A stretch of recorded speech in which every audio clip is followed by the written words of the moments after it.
It was a bright Sunday afternoon in spring when Sarah Thompson pulled into the parking lot of Riverside Park. The 32-year-old pediatric nurse glanced at her watch. 2:30 p.m. It was the perfect time for their weekend park routine.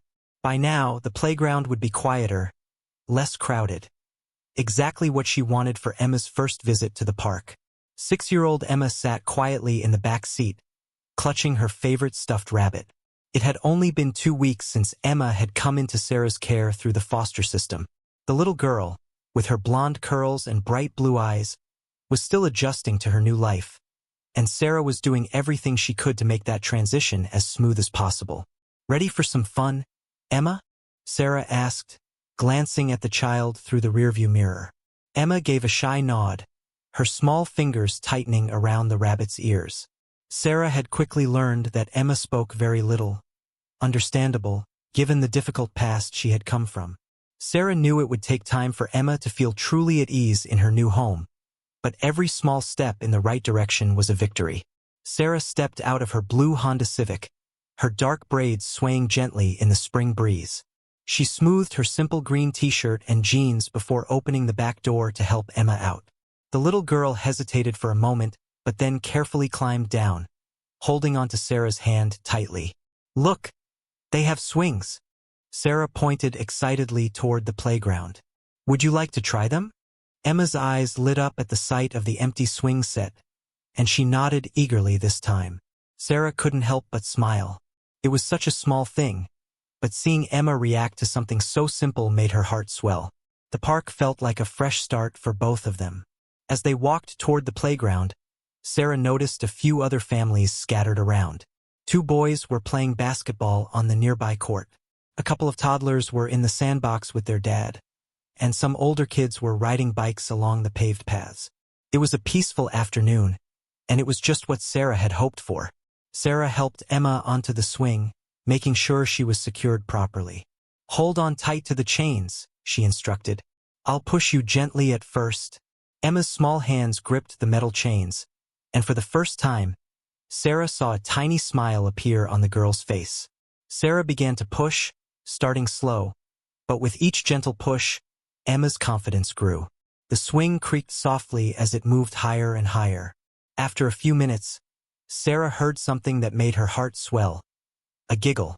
It was the first time she had heard Emma laugh since her arrival. The sound filled Sarah with joy, a sign that Emma was beginning to relax, to trust, and to enjoy herself. Quickly, Sarah pulled out her phone to document the moment. As a foster parent, she was required to keep records of Emma's progress, and this was definitely a milestone worth recording. "Higher, please," Emma whispered, her voice full of excitement. "Of course," Sarah replied, happily pushing the swing a little harder.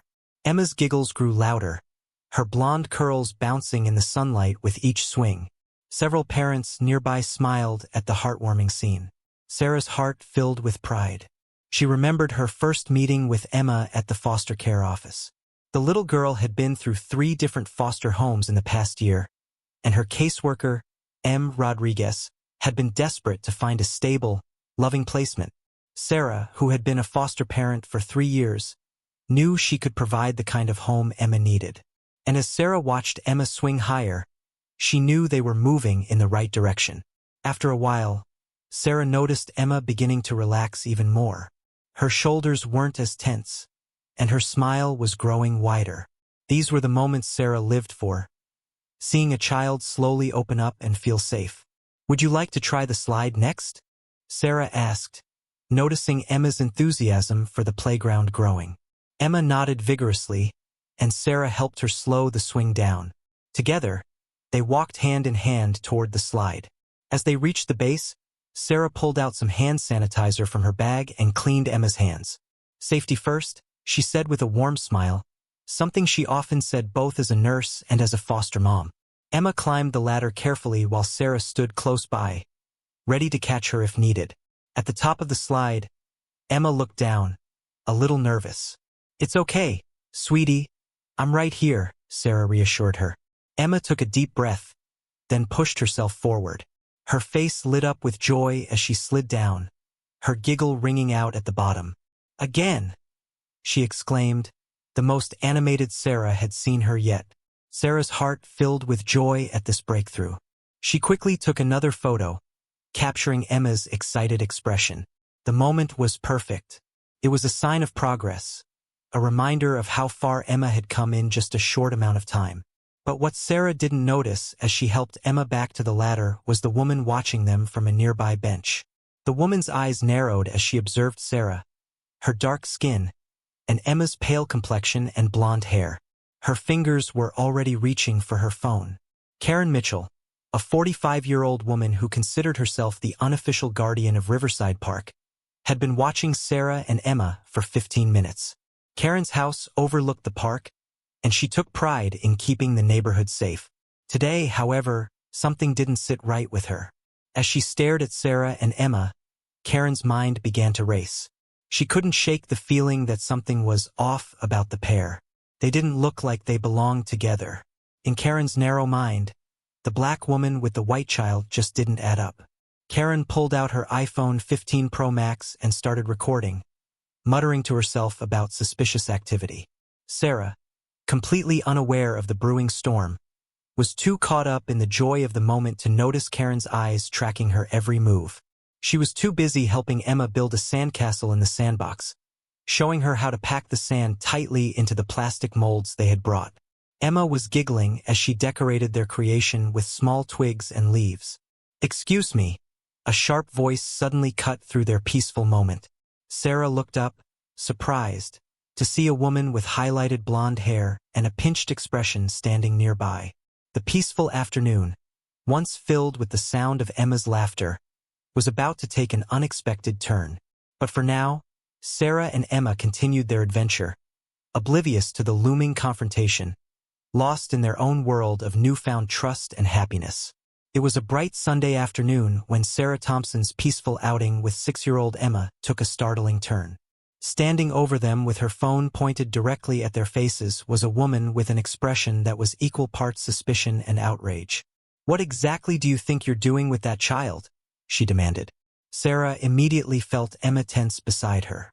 The little girl, who had been so full of giggles moments earlier, pressed herself against Sarah's side, trembling slightly. Wrapping a protective arm around Emma's shoulders, Sarah met the woman's gaze calmly. Years of working as a pediatric nurse had trained her to deal with difficult situations and people. "We're just enjoying the park," Sarah replied, her voice steady. "I'm Emma's foster mother." The woman's eyebrows arched in exaggerated disbelief. "Oh, really?" she said, her voice dripping with sarcasm. "Do you have any proof of that? Because from where I'm standing, this looks very suspicious." She emphasized the last word, continuing to film them with her phone. Several parents nearby turned their attention to the scene, their expressions ranging from curiosity to concern. A few pulled out their phones, but they weren't aiming them at Sarah. They were recording the woman. "Ma'am, you're frightening Emma," Sarah said firmly, her tone protective as she noticed the little girl hiding her face. "I have all the proper documentation, but I'm not obligated to show it to random strangers in the park." The woman's face turned a deep shade of red. "I am not a random stranger. I live right there," she said, pointing dramatically toward a large house overlooking the park. "And I've been watching you, taking pictures of this child." Very suspicious behavior. Sarah's heart raced, but her voice remained calm. "I document Emma's activities for her case file. It's a requirement of the foster care system." The explanation fell on deaf ears. The woman, who had introduced herself as Karen Mitchell, began pacing back and forth, her voice rising with each step. "A likely story," she said, her words loud enough for everyone nearby to hear. "I've never seen you in this neighborhood before. This is a safe community, and we look out for our children here." The emphasis on "our" wasn't lost on Sarah. She felt the familiar ache of being judged in predominantly white spaces, but her focus remained on Emma, who was now crying quietly. "It's okay, sweetie," Sarah whispered to the little girl, gently rubbing her back. "Everything's going to be fine. Don't talk to her." Karen snapped. "I'm calling the police right now. We'll see what they have to say about this situation." Still holding Emma protectively, Sarah pulled out her phone with her free hand. Her fingers remained steady as she typed a quick message to Emma's caseworker, M. Rodriguez. Asterisk at Riverside Park. Woman threatening to call police. Need backup with documentation. Asterisk the response was immediate. Asterisk on my way. Stay calm. Police liaison informed. Asterisk. Meanwhile, other parents were moving closer, clearly disturbed by Karen's behavior. A young mother with 2 children approached Sarah and spoke quietly. Are you okay? Do you need help? Sarah nodded her thanks, grateful for the show of support. But Karen had already dialed 911, her voice escalating with every word. Yes, police? I'm at Riverside Park, and there's a suspicious woman here with a white child. Yes, the woman is African American, she added, as though that alone was evidence of wrongdoing. She claims to be a foster mother, but I don't believe her. She's been taking pictures of the child. Yes. Please hurry. Sarah's heart sank at the familiar script playing out. She took a deep breath and pulled out her foster parent ID card, keeping it ready. Cultural competency training had prepared her for moments like this, but the reality was still painful. Looking down at Emma, Sarah decided to redirect her focus. Would you like to show Karen your rabbit? She asked softly, trying to restore a sense of normalcy. Emma shook her head and clutched her stuffed rabbit tighter. In the distance, police sirens wailed. Karen's face lit up with triumph as she continued recording. She had no idea how badly the situation was about to backfire. As the sirens grew louder, Sarah knelt beside Emma. Emma, sweetheart, she said gently. Some police officers are coming to talk to us. They're here to help. Okay? Just like the helpers in your favorite cartoon. Emma's wide eyes filled with fear, but Sarah's soothing voice reassured her. What should we name your bunny? We never gave him a proper name, did we? Charlie, Emma whispered after a moment, her voice clear but hesitant. Charlie's a wonderful name, Sarah said with a warm smile, continuing to rub Emma's back. 2 police cars pulled into the lot, their lights flashing. Karen stood rigidly, still recording while the officers approached. Sarah recognized the female officer, Jenkins, who often worked with the local child services department. Her presence brought an instant sense of relief. Officer Jenkins greeted Sarah warmly. Ms. Thompson, good to see you again, she said, her tone professional but familiar. Karen's smug expression faltered. Wait, you know her? Yes, Officer Jenkins replied curtly, turning her attention to Karen. Why don't we step aside and talk? Another officer, Martinez, stayed with Sarah and Emma, speaking softly to Emma and commending her rabbit, Charlie. Slowly, Emma's trembling subsided. Meanwhile, Karen's confidence unraveled as Jenkins and Martinez asked her pointed questions. Her pacing turned into nervous fidgeting as it became clear she had jumped to the wrong conclusion. M. Rodriguez arrived moments later, carrying Emma's case file. The social worker's professional yet assertive demeanor left no room for doubt. Ms. Thompson is Emma's foster parent, Rodriguez explained firmly. She has full documentation, and everything she's doing is not only appropriate but required by the foster care system. Karen's face turned pale as she realized how badly she had misjudged the situation. The officers sternly reminded her of the dangers of making false accusations. While Karen's lecture continued, Sarah and Emma returned to the swings. Sarah gave Emma a gentle push, watching as the little girl's smile slowly returned. The sound of Emma's laughter broke through the tension of the afternoon, a reminder of what truly mattered. Rodriguez stood nearby, arms crossed but smiling as she observed the scene. She had known Sarah for years and never doubted her ability to care for the children placed in her home. Moments like these reminded her why she loved her work. As the sun began to dip lower in the sky, the park returned to its usual rhythm. Sarah watched Emma swing higher, her giggles ringing out, and felt an overwhelming sense of pride. Today had tested her patience and resolve, but Emma's happiness made it all worth it. The next morning, Sarah Thompson stood at the entrance of the bustling police station, clutching Emma's case file in one hand and her foster parent certification in the other. After the unsettling events at Riverside Park, she was here to give an official statement as requested by Officer Jenkins. Emma, thankfully, was at her new school, where Sarah had already informed the teachers about the park incident. She wanted them to be prepared in case the little girl needed extra reassurance or support.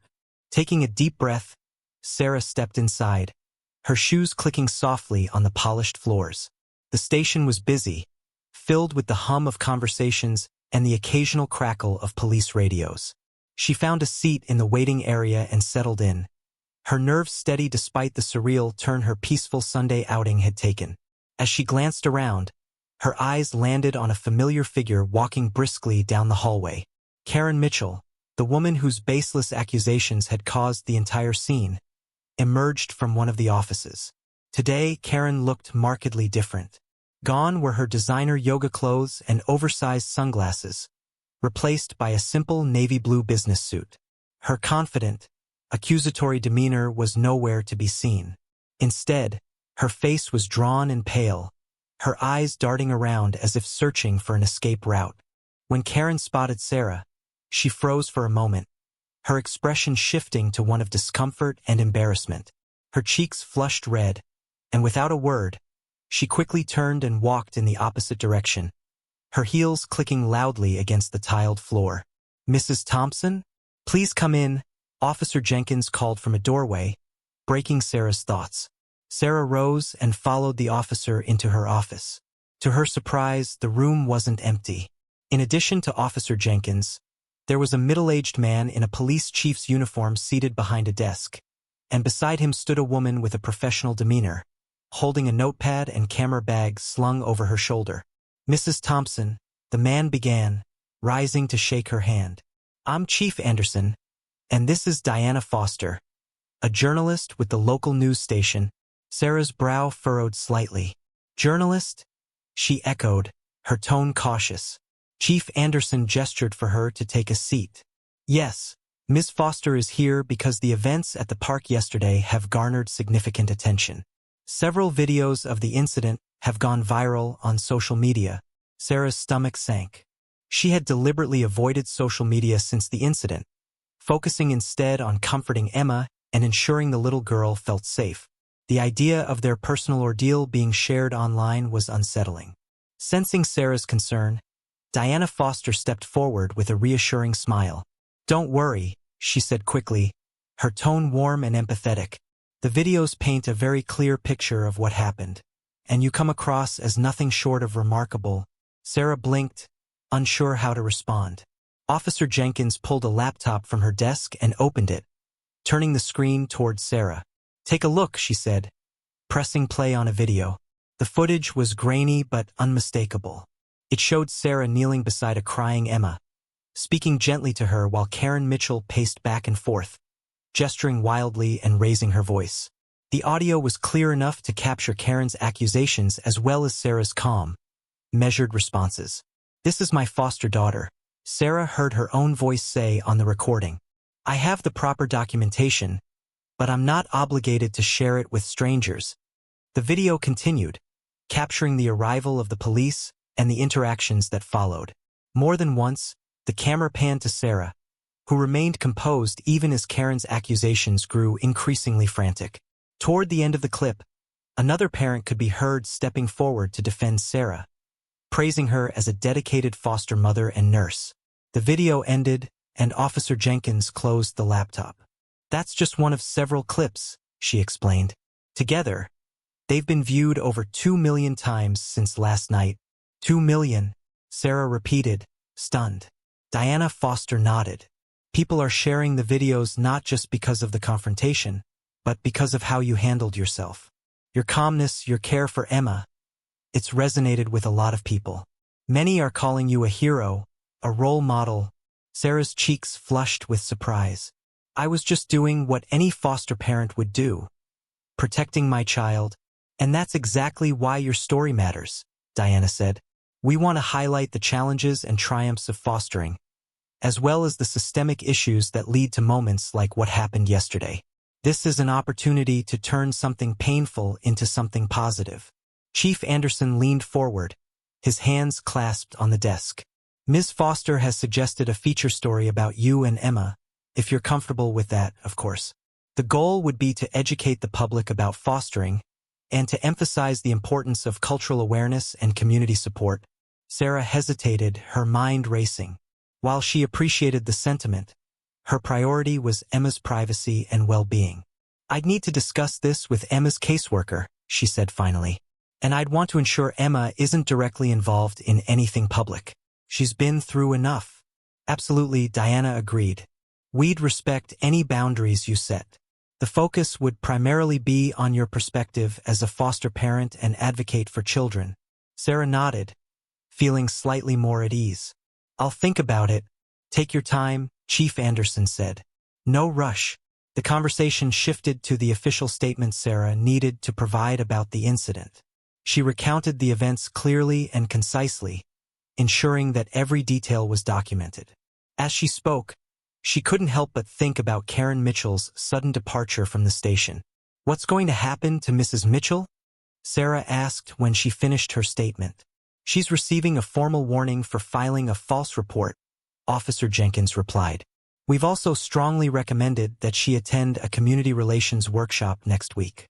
It's designed to educate individuals about bias and the consequences of their actions." Diana Foster chimed in. "The workshop is actually part of an initiative we're covering in our segment. It aims to build understanding in communities, especially in diverse neighborhoods like ours." Sarah felt a small sense of relief knowing there would be some accountability for Karen's actions, though she suspected the woman's embarrassment was already a significant consequence. After finalizing her statement, Sarah rose to leave. Chief Anderson and Officer Jenkins thanked her for her cooperation, and Diana Foster handed her a card. "If you decide to share your story, just give me a call," she said. As Sarah walked out of the station, the morning sun warming her face, she allowed herself a moment of quiet reflection. The past 24 hours had been overwhelming, but they had also revealed the strength of the support network surrounding her. From Emma's caseworker to the parents at the park, and even the officers who had handled the situation with care and professionalism, Sarah felt grateful for the people who had her back. More importantly, the incident had shown Emma something invaluable. No matter what challenges they faced, Sarah would always stand by her side. When she arrived at Emma's school to pick her up later that afternoon, the little girl ran into her arms with a smile. "Can we go back to the park today?" Emma asked, her voice bright with hope. Sarah hugged her tightly, her heart swelling with pride and love. "Of course we can, sweetie," she said. "The park is our place now." The local newspaper published the story 3 days after the park incident. Titled "When Prejudice Meets Pride," a foster care story, Diana Foster's article appeared prominently on the front page, accompanied by still images taken from the viral videos. The story outlined the events at Riverside Park, the challenges of fostering, and the broader conversation about race, prejudice, and family. Sarah sat at her kitchen table early that morning, reading the article while Emma happily munched on pancakes shaped like bunnies, a special recipe Sarah had learned from her own mother. As Sarah read, she felt a mix of emotions. The article was honest and heartfelt, shining a light on the biases foster families often face, particularly transracial ones. It also highlighted Emma's resilience and Sarah's unwavering dedication to providing her foster children with love and security. Sarah's phone, sitting nearby, buzzed incessantly with notifications. "Sarah, look!" Emma pointed excitedly, her fork hovering mid-air as she noticed the screen lighting up. The messages poured in: texts, emails, and social media notifications from fellow nurses, parents whose children Sarah had cared for in the hospital, and even a few former foster children now grown. Some were congratulatory, while others shared personal stories of how Sarah's experience had resonated with them. Just as Sarah was about to respond to one particularly touching message, the doorbell rang. She exchanged a curious glance with Emma before heading to the door. When Sarah opened it, she found Mrs. Chun from the park standing there, her son David clutching her hand, and a large homemade cake balanced in Mrs. Chen's other hand. "We wanted to thank you," Mrs. Chun said warmly. "After your story came out, my sister finally got the courage to apply to be a foster parent. She's been thinking about it for years, but was afraid she wouldn't be accepted because English isn't her first language.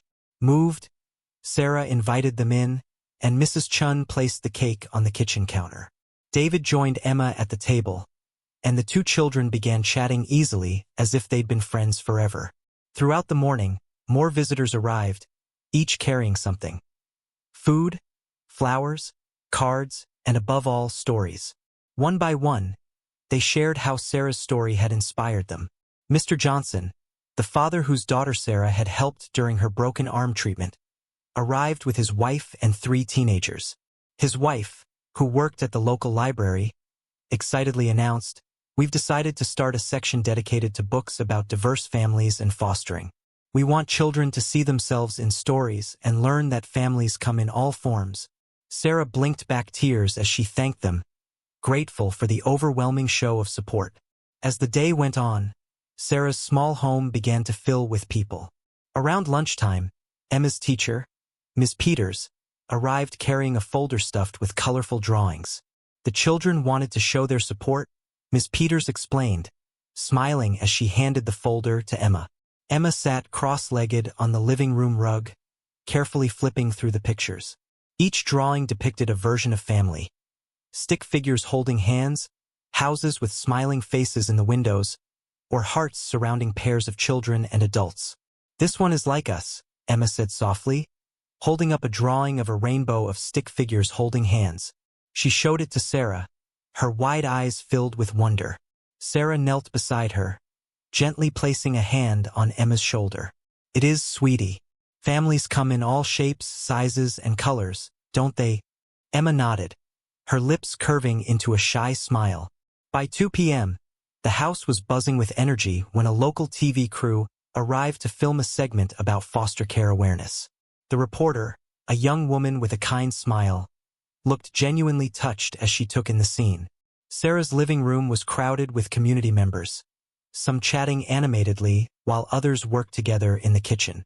Mrs. Patel, a neighbor, sat on the couch with Emma, teaching her how to say simple words in Hindi, while Mr. Johnson's teenagers showed Emma how to make friendship bracelets.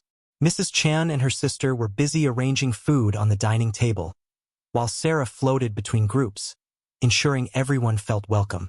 The air was filled with the aroma of homemade dishes, the sound of children laughing, and the warmth of shared stories. The reporter gestured for Sarah to join her near the fireplace, where the microphone and camera were set up.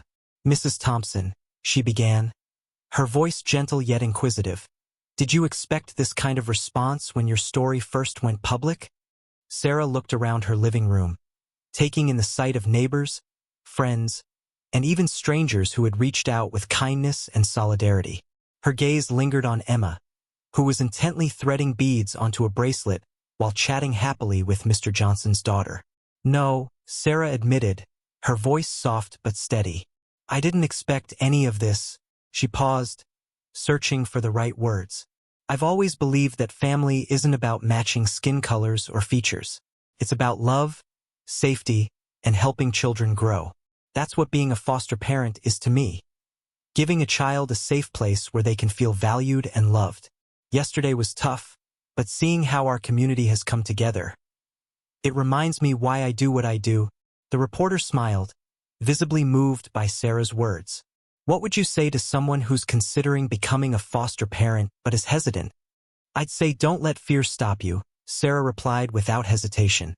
"Every child deserves a home where they feel safe and loved. It's not always easy, but it's the most rewarding thing I've ever done. And there's so much support out there. More than you realize." The segment concluded with footage of Sarah and Emma flipping through the children's drawings together. As the TV crew packed up, more visitors trickled in, each bringing their own unique story of how Sarah's experience had inspired them. Mrs. Patel, now helping Emma write thank you cards for everyone who had visited, leaned over and said softly, "You've created something beautiful here, Sarah." As the day wound down, Sarah found a quiet moment to check her phone. Among the many messages was one from Emma's teacher. Emma drew a picture of you two at the park. She labeled it, "My family. Would you like me to save it for you?" Tears welled in Sarah's eyes as she read the message. Despite the ugliness of what had happened at the park, something truly beautiful had come out of it. Emma, once a shy and reserved child, was blossoming in ways Sarah hadn't dared hope for so soon. Across town, Karen Mitchell was learning that her actions had consequences. The diversity training mandated by her employer had sparked a larger conversation within her workplace, leading to a company-wide initiative on inclusivity. And at the precinct, Officer Jenkins reported that more people had signed up for the Community Relations Workshop in the past 3 days than in the entire previous year. As Sarah tucked Emma into bed that night, she reflected on the day's events. The outpouring of love and support from her community had reminded her that even in moments of conflict, people could come together to create positive change. "Good night, sweetie," Sarah whispered, brushing a strand of hair from Emma's face. "Good night, Mommy," Emma murmured, her voice drowsy but content. Sarah's heart swelled. In that moment, she knew that no matter what challenges lay ahead, they would face them together, because that's what family does. A week after the park incident, Karen Mitchell sat nervously in her real estate office, staring at her computer screen. The video of her confrontation with Sarah and Emma had spread far beyond their local community, igniting heated debates and garnering thousands of views. Her hands shook as she scrolled through hundreds of comments and negative reviews flooding her business page. Words like prejudice, harassment, and discrimination seemed to leap off the screen. The weight of her actions was becoming unbearably clear. Mrs. Mitchell, her boss, Mr. Roberts, called from his office, his tone clipped. "We need to talk." Karen rose slowly, dread pooling in her stomach. As she stepped inside, Mr. Roberts gestured for her to sit. The large window behind his desk framed a view of the busy street, where several news vans were still parked, likely covering the fallout of the viral video. "Our company has lost 3 major housing contracts this week," Mr. Roberts began, setting his glasses down on the desk. "Clients don't want to work with an agency that's being accused of racial profiling. Do you understand how serious this is?" Karen nodded mutely, her designer blouse feeling suffocatingly tight around her neck. "I've already enrolled in the police department's community relations workshop," she said quickly, hoping to sound proactive. "And I'm taking the online diversity courses you suggested." Mr. Roberts shook his head, his expression stern. "That's a start, but it's not enough. The video shows you harassing a respected pediatric nurse and frightening a foster child. Our phones haven't stopped ringing with complaints. This isn't going away without real action, Karen." Just then, Karen's phone buzzed with a notification. Tentatively, she glanced at the screen. Someone had tagged her in a new social media post. It was a photo of Sarah and Emma at the children's hospital. Sarah was receiving an award for her work with foster children, her arms wrapped protectively around Emma. The caption read, "Asterisk, this is the family Karen Mitchell tried to tear apart. Hashtag love wins, hashtag family first star." Karen's throat tightened. I made a mistake," she whispered, her voice cracking. "I want to make things right." Mr. Roberts handed her a piece of paper. "Here's your chance," he said. "The community center is hosting a foster care awareness event next month. They're looking for volunteers to help organize it. Either you participate and show genuine effort to change, or you'll need to find another job." Karen stared at the paper, her hands trembling.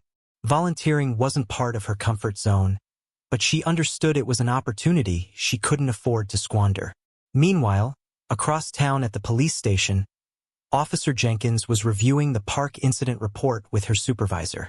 "The video has actually boosted our community outreach program," she explained. "People are coming forward to report similar incidents of harassment they've witnessed." The supervisor nodded thoughtfully. "And Mrs. Mitchell's real estate practices? We're investigating 3 complaints of possible discrimination in her past property showings," Officer Jenkins replied. "Former clients saw the park video and contacted us about their experiences. If the allegations hold up, it could lead to further consequences." Back at her office, Karen took a deep breath and picked up her phone. With trembling fingers, she dialed the community center's number. Her voice wavered as the call connected. "Hello? This is Karen Mitchell. I'd like to volunteer for the foster care awareness event." The coordinator's response caught her off guard. "Actually, Mrs. Mitchell, Sarah Thompson suggested you might call. She thought you could share your story." about learning from mistakes and changing perspectives. Karen's breath hitched. After everything she'd done, Sarah was still giving her a chance to redeem herself. The unexpected gesture of forgiveness filled Karen with both gratitude and shame. Later that evening, Karen drove home, lost in thought. As she approached Riverside Park, the site of her confrontation with Sarah and Emma, something drew her attention. New signs had been posted near the playground. All families welcome here and *, love makes a family, *. She pulled over to the side of the road, overwhelmed by emotion. Through her car window, she watched children of all races and backgrounds playing together. A Muslim woman in a hijab was pushing her child on a swing. Two dads were teaching their daughter to ride a bike. Under a tree, a grandmother with gray dreadlocks read to her grandchildren, their heads resting on her shoulders. The vibrant, harmonious scene felt like a vision of everything Karen had misunderstood. Family wasn't about appearances. It was about connection, care, and love. Her phone buzzed again. This time it was an email. Tentatively, Karen opened it. It was from the Community Center coordinator. *, thank you for volunteering, Mrs. Mitchell. We believe sharing your journey of growth can inspire others. Please let us know how you'd like to contribute. *. Karen leaned back in her seat, tears welling up. She didn't know how to fix everything, but for the first time, she felt a sliver of hope. Change wouldn't be easy, but it was possible. Across town, at Sarah's house, Emma was busy showing Mrs. Chun how to make Charlie the bunny dance. Laughter and chatter filled the living room as neighbors and friends stopped by to celebrate Sarah's recent award. Despite the challenges of the past week, the house radiated warmth and joy. Sarah called softly to Emma. "Sweetie, would you like to stay with me forever? To be my daughter for real?" Emma's wide eyes sparkled with emotion. Without a word, she ran into Sarah's arms and hugged her tightly. The viral videos and public backlash had started as a dark chapter, but they had also sparked important conversations and meaningful change. Watching Emma and Sarah embrace, it was clear to everyone present. Love had triumphed over prejudice, and a family had become whole. And somewhere, in the quiet of her car near Riverside Park, Karen Mitchell resolved to begin again, this time with humility, compassion, and a commitment to becoming better. 1 month after the park incident, the community center was buzzing with life. The foster care awareness event had drawn a crowd larger than anyone had anticipated. Colorful banners hung from the walls, each adorned with slogans like, "Love makes a family," and *, "Every child deserves a home." Information booths filled the spacious hall, staffed by volunteers eager to share resources and answer questions. At the entrance, Sarah stood holding Emma's hand, both of them taking in the bustling scene with awe. "Look how many people came," Emma exclaimed, her voice full of excitement. She was dressed in a brand new, pale yellow dress Sarah had bought for her, a small celebration ahead of their adoption hearing the following week. Charlie the bunny, Emma's constant companion, was tucked securely under her arm. Miss Rodriguez hurried over, her face alight with enthusiasm. "Sarah, we've already received 15 new foster parent applications today," she said breathlessly. Then, with a gleam of excitement, she added, "And guess who's been helping at the registration desk all morning?" Curious Sarah and Emma turned their heads. Across the room stood Karen Mitchell, a volunteer badge clipped to her shirt. She looked markedly different from the person Sarah had encountered at the park just weeks earlier. The sharp designer clothes and aloof demeanor were gone, replaced by simple jeans and a foster care event t-shirt. Her posture was humbler, her face softer, but what stood out most was her focus as she guided a couple through the application process. "She looks different now," Emma whispered, observing Karen with quiet wisdom that belied her years. "She's working hard to change," Sarah replied gently. The past month had been transformative for Karen. After her confrontation with Sarah went viral, the backlash had been swift and far-reaching. The video not only affected her career but strained her personal life. Returned home after seeing the video, in a heartfelt moment, she confronted her mother. "Mom, this isn't how you raised me," she'd said tearfully. *, "This isn't who you are. Please fix this, Asterisk. Karen's daughter had stayed by her side, supporting her as Karen embarked on a journey of self-reflection and growth. Together, they attended therapy sessions, community meetings, and diversity workshops. For Karen, it wasn't easy to face her biases, but the process was humbling and, ultimately, eye-opening. Now, standing in the community center, Karen approached Sarah and Emma nervously. She held a microphone in one hand, her face a mixture of determination and vulnerability. "Mrs. Thompson," she began softly, "it's time for the speeches. Are you ready?"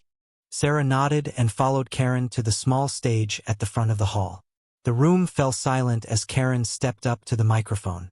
Her hands shook slightly, but her voice was steady as she began. "A month ago," Karen said, her voice echoing through the hall, "I made terrible assumptions about a beautiful family because they didn't look the way I thought they should. I let my prejudice blind me to what really matters in a family. Love, care, and commitment." The audience listened intently as Karen continued. "Over the past month, I've had to take a long, hard look at myself. I've spent time learning about foster care, about diverse families, and, most importantly, about my own biases. I've learned that family isn't about matching skin colors or appearances.